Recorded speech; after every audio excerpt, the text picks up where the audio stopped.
ॐ अज्ञानतिमिरान्धस्य ज्ञानञ्जनशलाकया चक्षुरुन्मीलितं येन तस्मै श्रीगुरुवे नमः।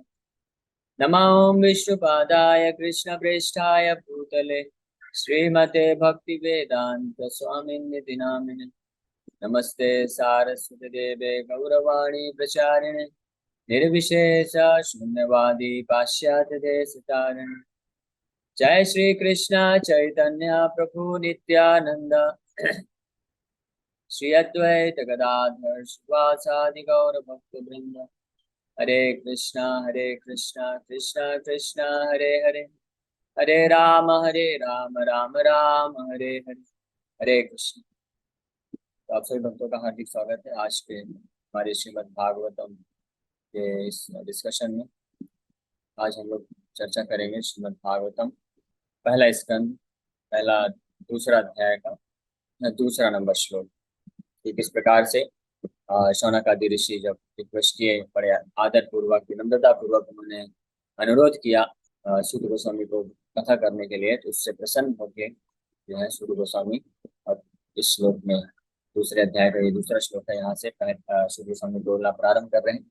और सर्वप्रथम वो अपने गुरु श्रील सुखदेव गोस्वामी को प्रणाम वंदना करते हैं ये मंगलाचरण के रूप में। सूत उवाच यम प्रव्रजन्तमनुपेतमपेतकृत्यं द्वैपायनो विरह कातराजुहावा। पुत्रेति तन्मयतया तर्वोऽभिनेदुस्तं सर्वभूतहृदयं मुनिं नतोऽस्मि। बोल रहे हैं यम प्रव्रजन्तम। Sri Goswami said, "Let me offer my respectful obeisances unto that great sage Sukadeva Goswami who can enter the hearts of all. When he went away to take up the renounced order of life, sannyasa, leaving home without undergoing reformation by the sacred thread or the ceremonies observed by the higher caste, his father Vyasadeva, fearing separation from him, cried out, 'O my son, indeed only the trees which were absorbed in the same feelings of separation echoed in response to the bereaved father.' इस प्रकार से वो गुणगान कर रहे हैं सुखदेव गोस्वामी का। वो सुखदेव गोस्वामी जो जन्म लेते ही पूर्ण रूप से विरक्त होकर के निकल पड़े कहाँ, रिनाउंस ऑर्डर ऑफ लाइफ, प्रव्रजंतम। प्रव्रजंतम हमने कल इस पर चर्चा किया था कि किस प्रकार से प्रव्रजंतम मतलब होता है पूर्ण रूप से इस भौतिक संसार को छोड़ के आध्यात्मिक मार्ग में संलग्न हो जाना। और ये कोई भी व्यक्ति नहीं कर सकता है, हर व्यक्ति का इसमें अधिकार नहीं होता है। जिसका हृदय पूर्ण रूप से शुद्ध होता है, जो ऑलरेडी मुक्त अवस्था में होता है, लिबरेटेड होता है, तो वो इस चीज को स्वीकार करके आगे बढ़ सकता है। और जो साधारण व्यक्ति हैं, जैसे हम सब लोग हैं, इस संसार में आते हैं, तो हमको पहले अपने हृदय को शुद्ध करना चाहिए। उस हृदय के शुद्धिकरण का ही जो विधि था वो है संस्कार। 16 प्रकार के संस्कार होते थे, तो उन संस्कारों के द्वारा जो है व्यक्ति को मनुष्य से शूद्र से जो है ऊपर श्रेणी का बनाया जाता था, द्विज बनाया जाता था, पशु से ह्यूमन बीइंग मनुष्य बनाया जाता था।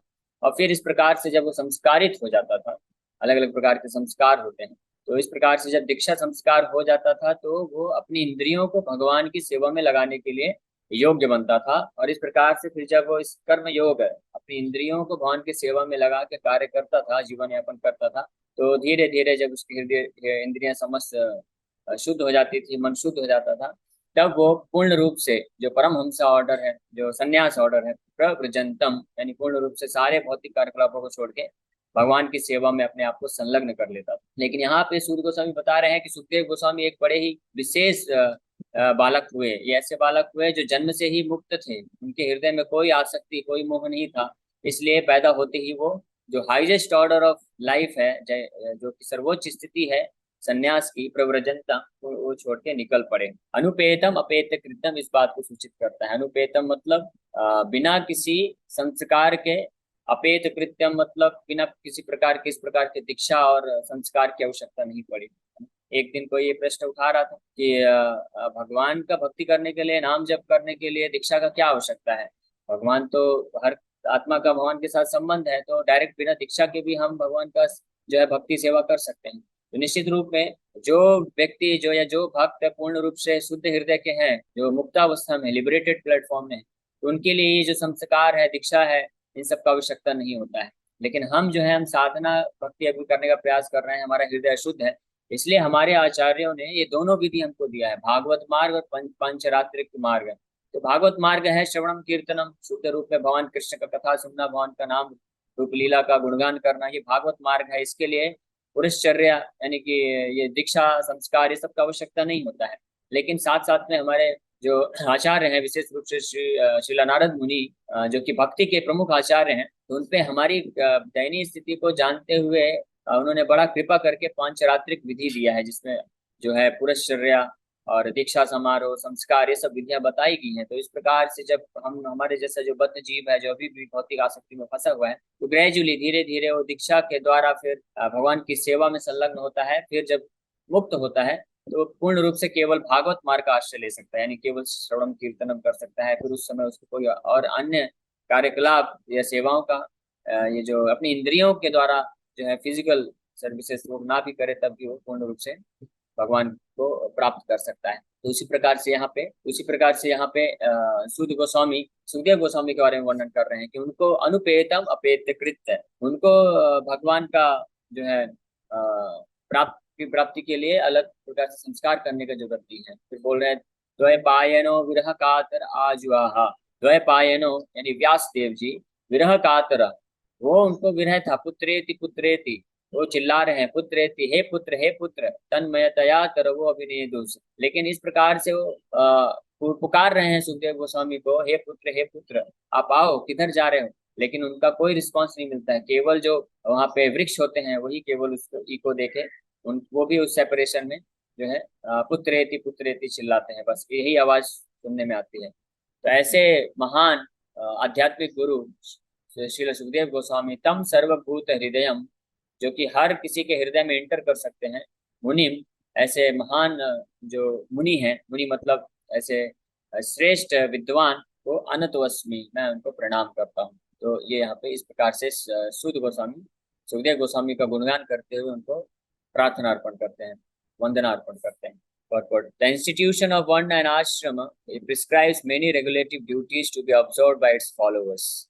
Such duties enjoin that a candidate willing to study the Vedas must approach a bona fide spiritual master and request acceptance as his disciple. The sacred thread is the sign of those who are competent to study the Vedas from the Acharya or the bona fide spiritual master. Sri Sukadev Goswami did not undergo such purificatory ceremonies because he was a liberated soul from his very birth. तो यहाँ पे बहुत विशेष बात बता रहे हैं प्रभुपाद जी कि ये जो सैक्रेड थ्रेड है, यानी जनेऊ, जनेऊ संस्कार होता है, दीक्षा के बाद जनेऊ में दिया जाता है। तो इसका एक बहुत बड़ा अर्थ होता है, गहरा मीनिंग होता है। ऐसा नहीं कि बस दीक्षा समारोह हो गया और जनेऊ मिल गया तो वो ब्राह्मण बन गया, द्विज बन गया, नहीं है। ये एक सिंबल है मात्र। ये जनेऊ ये सूचित करता है किसी व्यक्ति के, यानी दीक्षा ले रखा है, यानी इसने एक प्रामाणिक गुरु का आश्रय ले रखा है, और अब वो प्रामाणिक गुरु के आश्रय में रह के जो है जो शास्त्र हैं, शास्त्रों का अध्ययन का प्रोसेस चालू कर दिया है। अब वो वास्तव में ब्राह्मण बनने के लिए तैयारी कर रहा है, ये मतलब होता है। ये नहीं कि अगर किसी ने दीक्षा ले लिया, जनेऊ उसके गले में आ गया तो वो ब्राह्मण बन गया।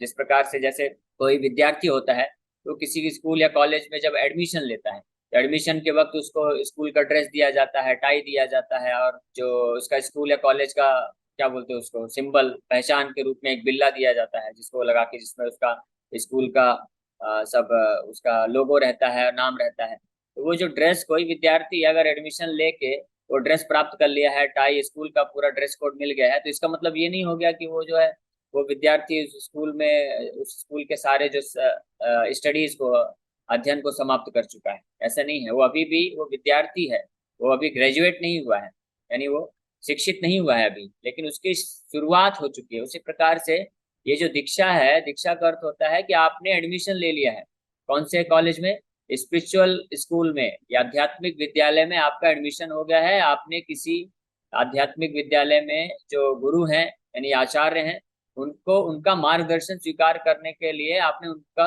अपने आप को शिष्य बना लिया है। अब आप जब उनके बताए हुए तरीका दिशा निर्देश अनुसार, उनकी बताई हुई शिक्षा अनुसार जब आप कार्य करेंगे, सेवा करेंगे और वैदिक शास्त्रों का अध्ययन करेंगे, तब आप वास्तव में क्या है, एक शिक्षित, आध्यात्मिक रूप से शिक्षित या ब्राह्मण बन पाएंगे। तो ये यहाँ पे बहुत महत्वपूर्ण चीज है।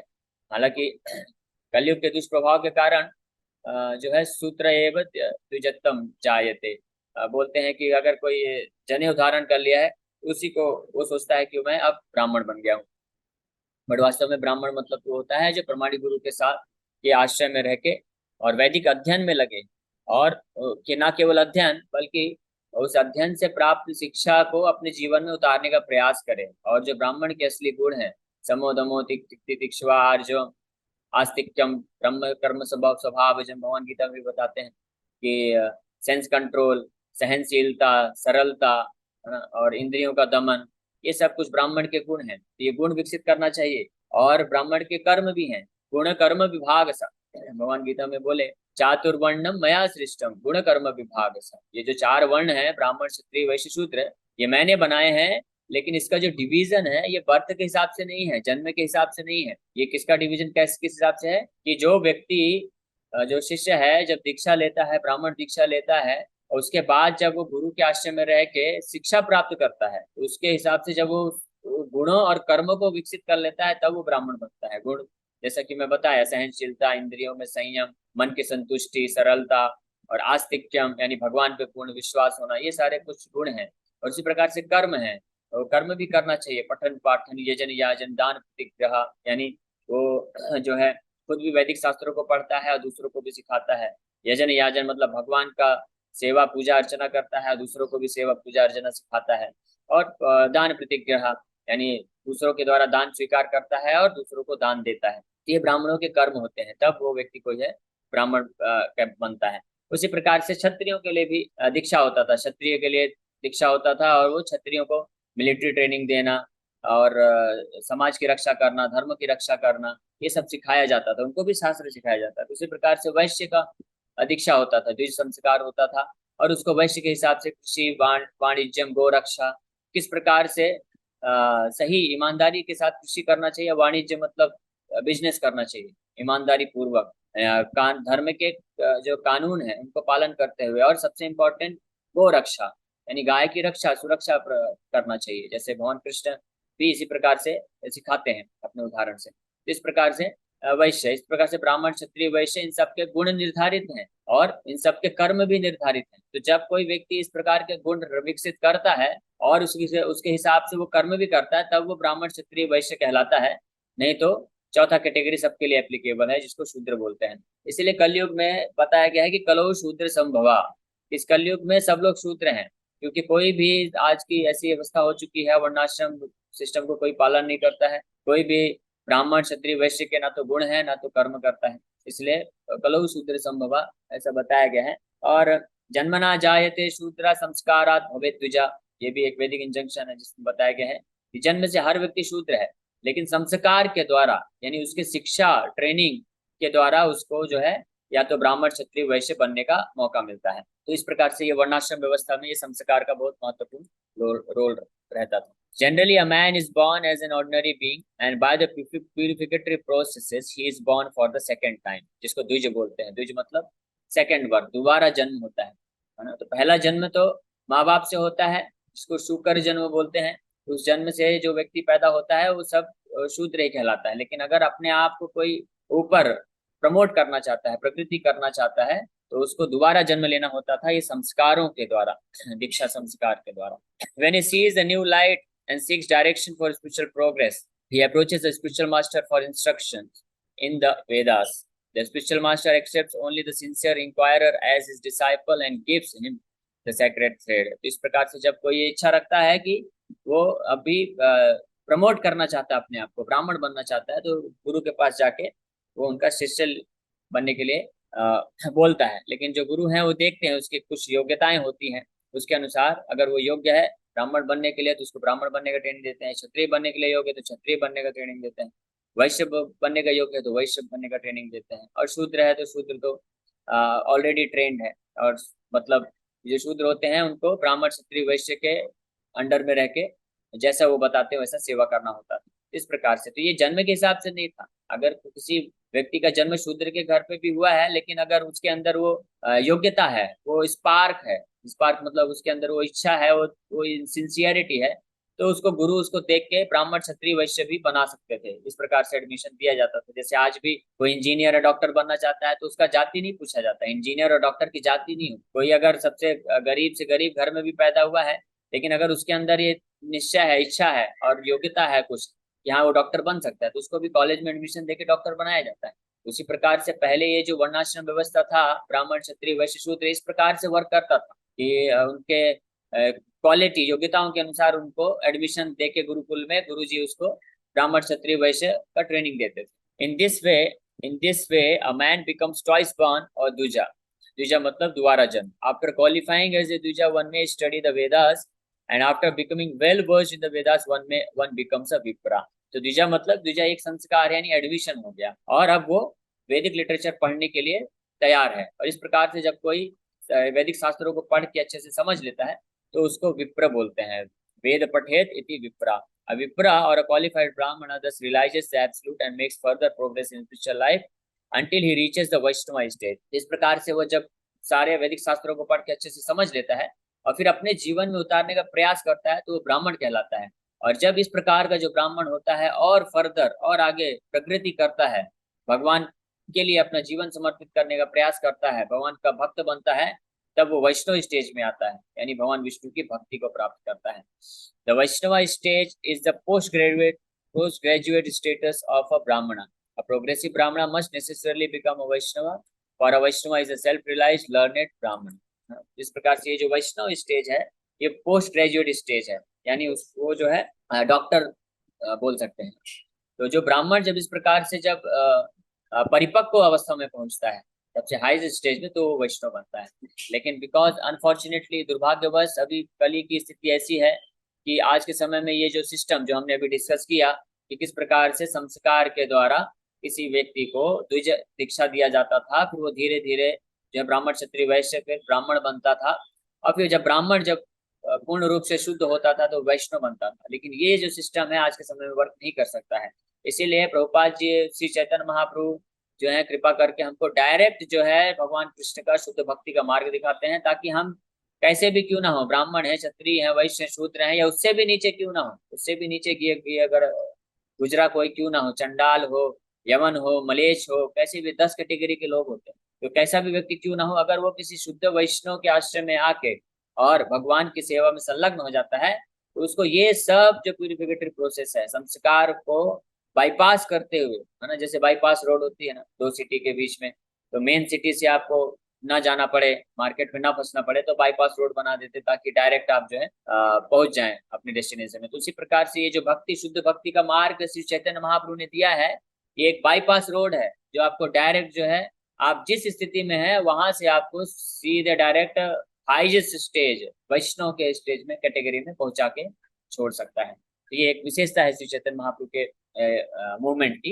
लेकिन यहाँ पे शास्त्र का जैसे वर्णन है तो हम लोग उसको थोड़ा डिस्कस कर रहे हैं, तो ये भी हमको समझना चाहिए कि किस प्रकार से जो गिफ्ट हमको मिल रहा है, जो गिफ्ट हमको दिया जा रहा है श्री चैतन्य महाप्रभु और उनके अनुयायियों द्वारा, तो ये कितना वैल्यूएबल है, कितना कीमती है, इस बात का हम थोड़ा अंदाजा लगा सकते हैं। बस इसीलिए यहाँ पे थोड़ा वर्णन कर रहे हैं, क्योंकि ये जो वर्णाश्रम व्यवस्था के अनुसार जो है इस प्रकार से अगर कोई व्यक्ति जो है शूद्र से वैश्य क्षत्रिय ब्राह्मण फिर वैष्णव, इस प्रक्रिया में अगर कोई जाता है तो ये बहुत ही ग्रेजुअल प्रोसेस है, यानी इसमें कई कई हजारों जन्म लगते हैं। जैसे कोई क्षत्रिय है तो वो कई जन्मों तक जब अपने क्षत्रिय धर्म का अच्छे से पालन करता है तब वो जाके ब्राह्मण बनता है। फिर इस प्रकार से ब्राह्मण कई कई जन्मों तक अपने ब्रह्म कर्म स्वभाव जब ब्रह्म कर्म को करता है तो वो वैष्णव बनता है। इस प्रकार से शूद्र, इस प्रकार से ऐसा होता है। लेकिन श्री चैतन्य महाप्रभु की विशेष कृपा है और उनके अनुयायी जो है फॉलोवर्स हैं जैसे श्रीला प्रभुपाद जी हो गए, इनकी विशेष कृपा है कि एक ही जन्म में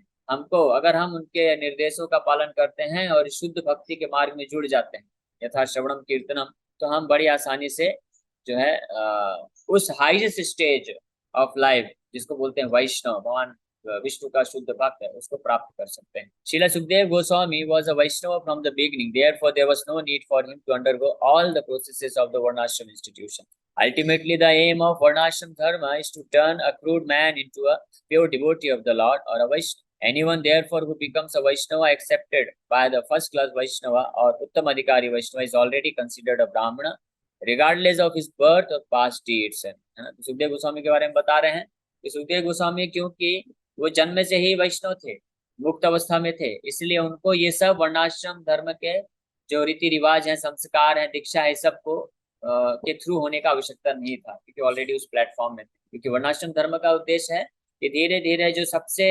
निम्न स्थिति का व्यक्ति है उसको भी धीरे धीरे किस प्रकार से वैष्णव स्टेज तक लाया जा सके। लेकिन आगे बता रहे Shri Chaitanya Mahaprabhu accepted this principle and recognized Srila Haridas Thakur as the Acharya of the holy name.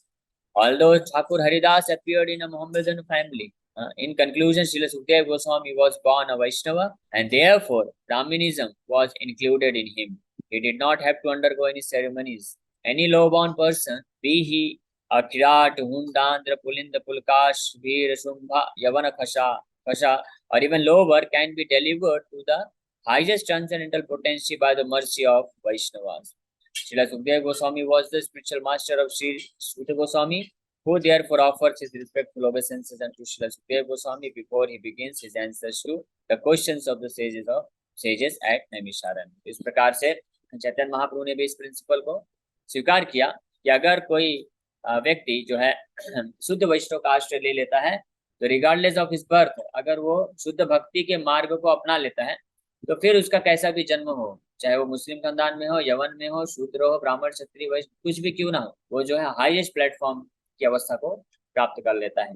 और यही कारण है कि जो श्रीला सुखदेव गोस्वामी यहाँ पे क्योंकि भगवान के भक्त होने के कारण, वैष्णव होने के कारण, उनको अलग से कुछ सेरेमनी या दीक्षा संस्कार लेने की आवश्यकता नहीं पड़ा। इस प्रकार से सुध गोस्वामी अपने गुरु श्रीला सुखदेव गोस्वामी को प्रणाम करते हैं, उनका गुणगान करते हैं, और फिर उसके बाद सुध गोस्वामी सौनक आदि ऋषि के जो प्रश्न है का उत्तर देना प्रारंभ करेंगे। हरे कृष्ण। तो आप सभी भक्तों का बहुत बहुत धन्यवाद कि आप लोग आए और आपने विनम्रता पूर्वक श्रवण किया। तो आप में से किसी भक्त को कोई प्रश्न है तो पूछ सकते हैं। हरे कृष्ण प्रभु जी, सुखदेव जी की माता का नाम क्या था? कि माता जी का नाम तो नहीं पता मुझे, उनके पिताजी का नाम है उल्लेख, रोमहर्षण सुता, उनके पिताजी का नाम। माता जी का जी नाम जी तो ऐसे कहीं वर्णन नहीं। जी जी। हरे कृष्ण प्रभु जी। हरे जय कृष्ण श्री प्रभु कृष्ण। जी। हाँ हाँ बोलिए। आपने जो बताया कि जनेऊ पहनने से मतलब वो एक अध्यात्म का स्टूडेंट बनता है, तो क्या वो सिर्फ ब्राह्मण लोग ही पहन सकते हैं क्या जनेऊ, या बाकी लोग भी पहन सकते हैं? नहीं, बाकी लोग भी पहन सकते हैं। जनेऊ जो है वो ये सिग्निफाई करता है कि वो द्विज है। द्विज मतलब दोबारा उसने जन्म लिया है। तो ये जो तीन कैटेगरी के लोग हैं, ब्राह्मण, क्षत्रिय, वैश्य, तीनों प्रकार का अगर कोई ट्रेनिंग लेता है उसको जनेऊ संस्कार के द्वारा जनेऊ दिया जाता है। फिर वो प्रमाणिक गुरु के आश्रय में रह के या तो ब्राह्मण या तो क्षत्रिय या वैश्य के रूप में ट्रेनिंग ले सकता है। तो इस प्रकार से। लेकिन विशेष जो ये द्विज संस्कार है, विशेष रूप से ये ब्राह्मणों के लिए ज्यादा महत्वपूर्ण होता है। वो लोग इसको ज्यादा दिया जाता है। बोलिए बोलिए। तुलसी महारानी की बहुत असीम महिमा है, और बिना तुलसी के भगवान ने तो ये बेनिडिक्शन ही दिया है। कोई भी भक्त कुछ भी सेवा करेगा, लेकिन अगर तुलसी महारानी का कृपा नहीं है तो भगवान उसको स्वीकार नहीं करते। यानी हम जो भी अर्पण करते हैं, यहाँ तक कि पत्रम पुष्पम फलम तो है, तो भगवान केवल उसको तभी स्वीकार करेंगे जब उसमें तुलसी है। और तुलसी महारानी की और विशेष महिमा, शिला भक्तिवेदांत सरस्वती ठाकुर जब भी डीडी इंस्टॉलेशन करते थे, प्राण प्रतिष्ठा, तो प्राण प्रतिष्ठा तो अगर देखा जाए तो कर्मकांड के अनुसार से बहुत विधि विधान है, बहुत सारे यज्ञ, मंत्रोच्चारण, ये सब होता है। तो बाहर बाहर के लोगों को दिखाने के लिए वो किया जाता था कि बाकी जो स्मार्ट ब्राह्मण है ये लोग कुछ वो ना करें, ऑब्जेक्शन ना करें, तो इसलिए वो विधि भी की जाती है। आज भी इस्कॉन में हम लोग यज्ञ वगैरह करते हैं, बट वो मेन विधि नहीं है। शिला भक्तिवेदांत सरस्वती ठाकुर बोला करते थे कि एज सुन एज, जैसे ही इंस्टॉलेशन के टाइम पे भगवान कृष्ण के चरणों में तुलसी कोई भक्त अर्पण कर देता है, उसी समय भगवान वहां पे उपस्थित हो जाते हैं और कुछ करने की आवश्यकता नहीं। उसी समय भगवान जो है उस मूर्ति में विग्रह के रूप में आ जाते हैं। तो ये है तुलसी महारानी का सीन। और दूसरा महिमा हम भागवत से सुनते हैं कि किस प्रकार से एक तरफ भगवान को तराजू में बैठाया गया और एक तरफ पूरे जो है संपत्ति रखा जा रहा है, लेकिन फिर भी जो है भगवान तो सबसे भारी, पूरा ब्रह्मांड उनके शरीर में, उनको कौन उठा पाए। लेकिन जैसे रुक्मिणी माता तुलसी का एक पत्ता रखती हैं तो भगवान उठ जाते हैं। कहने का मतलब है तुलसी महारानी के माध्यम से भगवान बड़े ही आसानी से हमारी हर प्रकार की सेवा को स्वीकार कर लेते हैं। इसलिए इंजंक्शन है, नामाचार्य हरिदास ठाकुर जो जो आचार्य ऑफ द होली नेम बोलते हैं, यानी हरिनाम के जो आचार्य हैं, तो वो बताते हैं कि तुलसी महारानी के सामने बैठ के जो जप हम करते हैं, उनकी कृपा, उनको प्रार्थना करके, उनको जलदान देके, उनका सेवा करके, तो वो हरिनाम का लाखों गुना ज्यादा फायदा होता है। इस प्रकार से इसीलिए हमारे सारे इस्कॉन मंदिरों में सुबह शाम तुलसी महारानी का पूजा होता है और हर भक्त जो है तुलसी महारानी को जल देता है। और तुलसी महारानी का सेवा अत्यंत सरल है, बहुत आसान है और बहुत जल्दी वो प्रसन्न हो जाती है। आपको क्या करना है, बस तुलसी महारानी को प्रणाम करिए, परिक्रमा करिए और उनको जल दीजिए। इतना काम तो कोई भी कर सकता है। ओके, ठीक है। हरे कृष्ण।